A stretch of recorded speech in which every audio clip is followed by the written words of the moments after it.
hi friends जुहार कांकेर बेसार रेसिपीटी आपण मान संगे आज शेयर करमी चलन देखमा ने 300 ग्राम कांकेर नहीं गोटे पातल हटा नहीं प्याज नहीं बेसन नहीं अदा लहसुन सुरसु मिर्चार कढ़े बसई कढ़े गरम हो 2 चामच तेल देदेली सुरसु देदेली सुरसु फुटला पर इन्हें मुई प्याज देमी देखो सुरसु फुटी गलान प्याज देदेमा प्याज दे करी प्याज के लाल करी टिकी भाजमा लाल करी भाजले तुनटा भल लागसी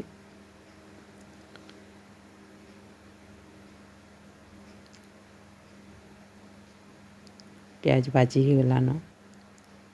इन्हें याद मैं मसला के देमी जिन बेसार बाटी छे अदा लहसुन मिर्चा सुरसुर पेस्ट देदेमा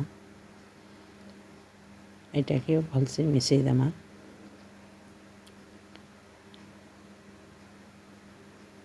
2 मिनिट भलिया एंता मिसई देमा भाजी देमा मसला के इनु मी दे दूचे नून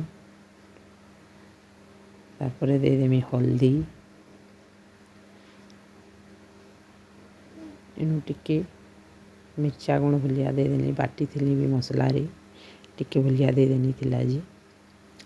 नहीं देले भी हेबा टिके पैन दे देली और मसला के टिके टिके भाजी देली देखो मसला केनता बढ़िया से भाजी ही गलान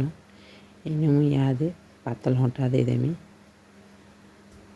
पातल हंटा परे नून देवार कथा मैं आगे पातल हंटा दे नून दे देली जेनता कले भी हेसी इन सब पातल हंटा के दे देली तापर मसला पातल हंटा के भल कर मिसई देमा आरु टिके कषी देमा पातल हंटा सिझबा बोली निके मैं थाली टे कभर कर देली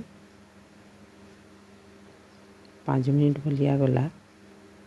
आउ थाली काढ़ी देली देखुन पातल हंटा सिझी जाइए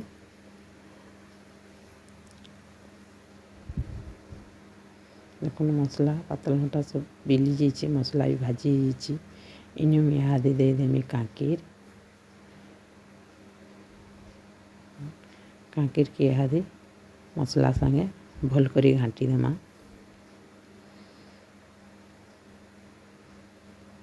सबके भल से मिसई देमा कांकेर मसला के कांकेर थी पैन दिया नहीं पड़ी तो पैन एका ही बाहरसी कांकेर बेसी पैन बाहरसी मीनू थाली गोटे कभर कर देमी आगे 5 मिनिट लगी टिके छाड़ी देमी जेनटा कि कांकेर सिझी जीवा बेसी टाइम नहीं लगे मैं टिके थाली खापी देली जेनटा कि टिके कम सिझी देला टिके सिझबा बोली देखुन पूरा रेडी ही गलान कांकेर बेसार मोर वीडियो जदि भल लगुचे बेले लाइक करबी शेयर करबी सब्सक्राइब करबी कमेंट करी जनाबी केनता लागला वीडियो फेसबुक पेज रे देखुतिले फॉलो करबी